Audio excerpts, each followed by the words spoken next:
ముందుగా ఇక్కడ విచ్చేసినటువంటి విలేకరులకు, అదేవిధంగా ఎమ్మెల్సీ మధుసూదన్ సార్ గారికి, చంద్రకాంత్ రెడ్డి గారికి, జీవన్ సింగ్ గారికి, తబ్రేజ్ గారికి, మహిళా శ్రీలక్ష్మక్క గారికి, శశికళక్క గారికి, మంజులక్క గారికి, అదేవిధంగా టౌన్ అధ్యక్షుడు దేవ గారికి, గౌరవ అధ్యక్షుడు చంద్రకాంత్ రెడ్డి గారికి అందరికీ నా నమస్కారాలు తెలియజేస్తా ఉన్నాను. ముందుగా ఇక్కడ అందరికి రావడానికి ముఖ్య కారణం ఏమంటే పెరిగిన డీజిల్ మరియు పెట్రోల్ ధరలు పెరగడంతో నిరసన కార్యక్రమము మా నాయకుడు జగన్మోహన్ రెడ్డి గారు ప్రజల పక్షాన నిలబడి మన గొంతు విప్పాలని తెలియజేయడంతో మేము ఈ నిరసన కార్యక్రమము చేపట్టడం జరిగింది. దేశంలో ఎక్కడ లేని విధంగా ఆంధ్రప్రదేశ్ లో దాదాపు 113 రూపాయల పెట్రోల్ ధర, 100 రూపాయల డీజిల్ ధర, అంటే రికార్డు స్థాయిలో పెట్రోల్ డీజిల్ ధరలు దేశంలో ఎక్కడ ఉందంటే అది ఆంధ్రప్రదేశ్ మాత్రమే.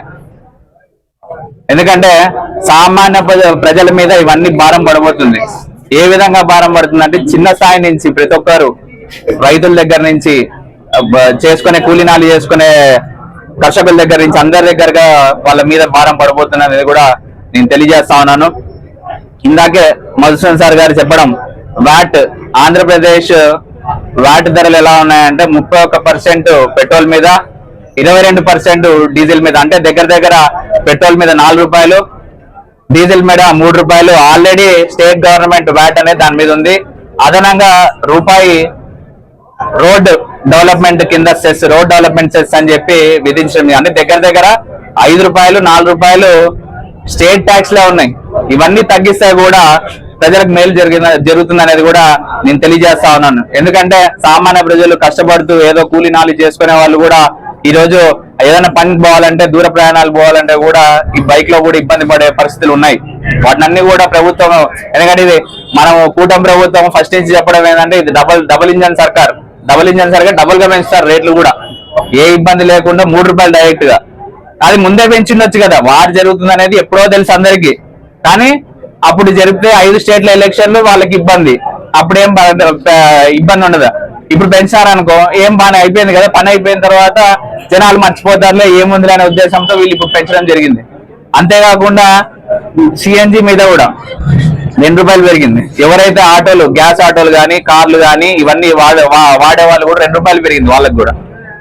ఆల్రెడీ ఎల్పిజి మీద, కమర్షియల్ దాని మీద దగ్గర 1000 రూపాయలు పెరిగింది. వంట ఎక్కడైతే ఇప్పుడు హాస్టల్స్ ఉంటాయి, హాస్టల్లో వండాలంటే ఉంటాయి కూడా అదంతా భారమే కదా పిల్లలకి, చదువుకునే పిల్లలకి. ఇప్పుడంటే కాలేజీలు, స్కూళ్ళు లేవు కాబట్టి నడిచిపోతుంది. కానీ రేపు జూన్ నెల 15వ తారీఖు 18వ తారీఖు స్కూళ్ళు, కాలేజీలు అన్ని స్టార్ట్ కాబోతున్నాయి. వాళ్ళందరికి ఫుడ్ ప్రొవైడ్ చేయాలంటే గ్యాసుల ధర పెరిగినప్పుడు వాళ్ళకి ఇచ్చే పౌష్టికారాలు కూడా తగ్గొచ్చు. ఇవన్నీ కూడా గవర్నమెంట్ కన్సిడరేషన్ లోకి తీసుకురావాలా. ఎందుకంటే ఇవన్నీ ఒకరి మీద కాదు కదా, అందరి మీద భారం పడతా ఉంది. మనం పిల్లలు కూడా ఆరోగ్యాన్ని కూడా దృష్టిలో పెట్టుకోవాలా, వాళ్ళకి ఇచ్చే పోషక విలువలు కూడా మనం అందించాలనే ఉద్దేశంతోనే నేను ఈ మాట చెప్పడం జరుగుతుంది. అంతేకాకుండా చంద్రబాబు నాయుడు గారు గతంలో, నారా లోకేష్ గారు గతంలో ఇట్లా పెట్రోల్ బంక్ చేయి చూపించి ఇదిగోండి బాధుడే అని ప్రతి జిల్లా, ప్రతి కాన్స్టిట్యున్సీ తిరిగి చూపించారు. కానీ ఈ రోజు మేము చూపిస్తున్నాం 113 రూపాయలు ఉంది. మరి ఏం చర్యలు తీసుకుంటారు నారా లోకేష్ గారు కానీ, చంద్రబాబు నాయుడు గారు కానీ? మీ కూటమి ప్రభుత్వమే కదా, మరి ఏం దాని మీద ఏదో ఒక యాక్షన్ తీసుకోవాలి కదా. సామాన్య ప్రజల మీద భారం పడతా ఉంది. ఇంకా ఇంతవరకు ఏం మాట్లాడుతుండే, 2 రోజులు అయిపోయింది.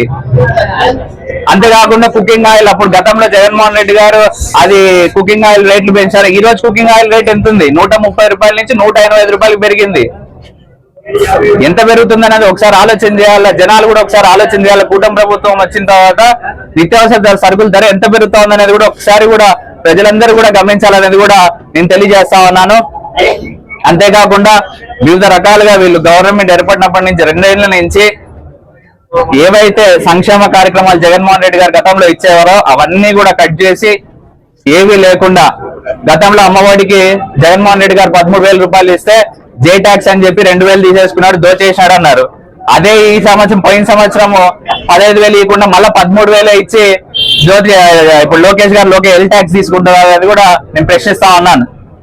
ఎందుకంటే వాళ్ళు అప్పుడు 13,000 ఇస్తే తప్పైంది, ఈ రోజు లోకేష్ గారు ఇస్తే కరెక్ట్ అవుతుంది. ఏ విధంగా ఇది కరెక్ట్ అవుతుంది అనేది కూడా నేను ప్రశ్నిస్తా ఉన్నా. ఇంకా నిరుద్యోగుల గురించి నిరుద్యోగ వృత్తి అని చెప్పి 3,000 ఇస్తా, గవర్నమెంట్ రాగానే 3,000 రూపాయలు ఇస్తా అని చెప్పినాడు. ఈ రోజుకి 2 ఏళ్ళు, జూన్ 4వ తారీఖు వస్తే 2 ఏళ్ళు అయిపోతుంది.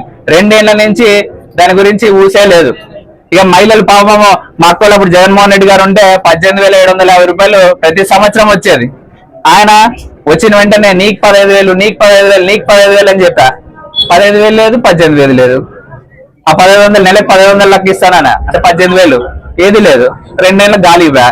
ఇంకేముంది, ఇంకా 3 ఏళ్ళు ఏదో ఒకటి అబద్ధాలు చెప్పి పబ్బం గడుపుకునే అనే ఉద్దేశంతోనే కూటమి ప్రభుత్వం ఈ రోజు ఉందనేది కూడా నేను తెలియజేస్తా ఉన్నాను.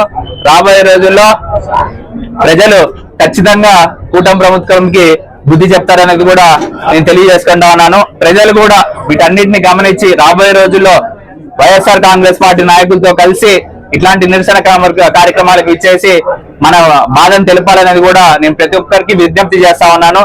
కూటమి ప్రభుత్వానికి తగిన బుద్ధి చెప్పాలనేది కూడా ప్రజలందరినీ కోరుకుంటూ సెలవు తీసుకుంటా ఉన్నాను.